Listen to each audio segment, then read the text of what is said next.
Hey guys and gals, Shelby Jones coming at y'all from JonesN for CrossFit.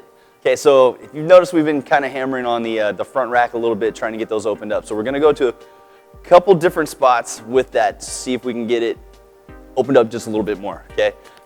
Still seeing people having trouble keeping those elbows up. You want them up high. So we're gonna go a little bit deeper up on that tricep, see if we can get the little tie-in with the shoulder, and then we'll show you a little bit of wrist mobility also. So we'll do some banded distractions with that. So y'all go ahead and follow us, check it out. So we already went over the one, kind of starting right below the elbow, working our way all the way up in the armpit, okay?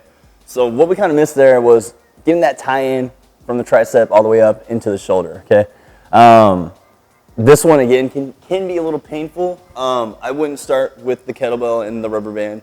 I would leave that alone and just kind of grind it out, mash it out on your own, okay? So getting all the way up, right underneath that armpit, and actually getting to the back of the shoulder. So getting right into the back of the shoulder, not really so much on the arm now, rolling back, putting your weight there, and then just kind of pulling down on that bar. So you're smashing all this tissue up and away, trying to get it unstuck from everything in there, okay? Again, test and retest, you know, before, see how that front rack position is, do some pressing overhead, see if it's a little bit easier after you do those movements. And I'm willing to bet after you get those, loosen up, get those, brain fart. After you get those tissues unstuck, get them moving again, I guarantee you that those movements will feel a little bit easier, and it'll be easier for you to get your elbow all the way up into that front rack instead of fighting, keeping them down here. The next move we're going to show y'all is kind of a banded wrist distraction.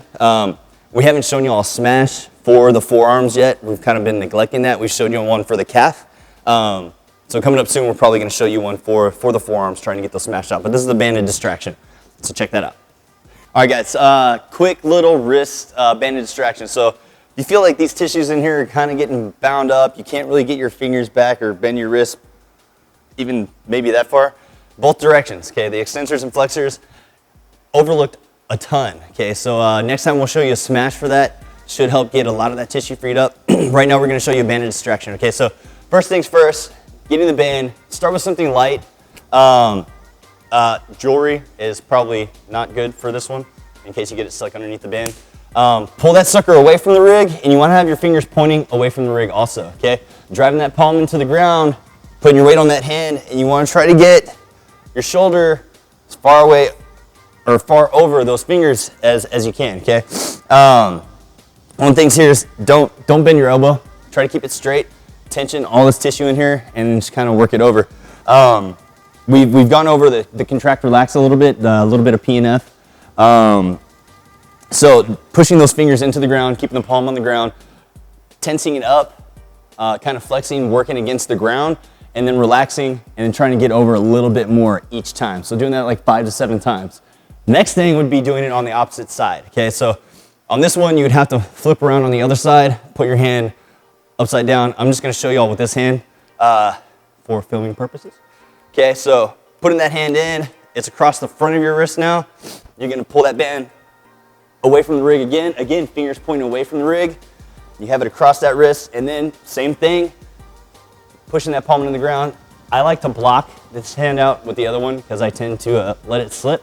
And then working that shoulder over those fingers again. Okay, this one again, shop around, okay? Come back towards yourself, go away, go over, come all the way over, and just shop around. Try to find those tight spots, okay? Spend time in the spots that need it the most. And that's it. All right, guys and gals, so as you just saw, we took you through a couple of mobility segments for getting that front rack open. Okay, so hitting the back of that tricep, really grinding on all this tissue back here, getting it moving again, okay? If you still feel a little junkiness in the tricep, go ahead and hit that again. And then going down, trying to get that forearm loosened up, get that wrist mobility in there too to help with that front rack, okay? So hopefully that'll alleviate some of the problems that y'all have been having.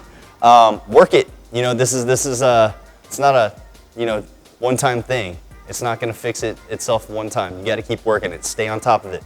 Do it every day, okay? As we said before. Stay tuned, we're gonna come out with another video to help get some of this tissue smashed out, all up in the forearm too, so that should help out a little bit also. And yeah, stay tuned. We're gonna be having some more videos out for y'all. So check us out, jonesforcrossfit.com, and remember, make every rep count.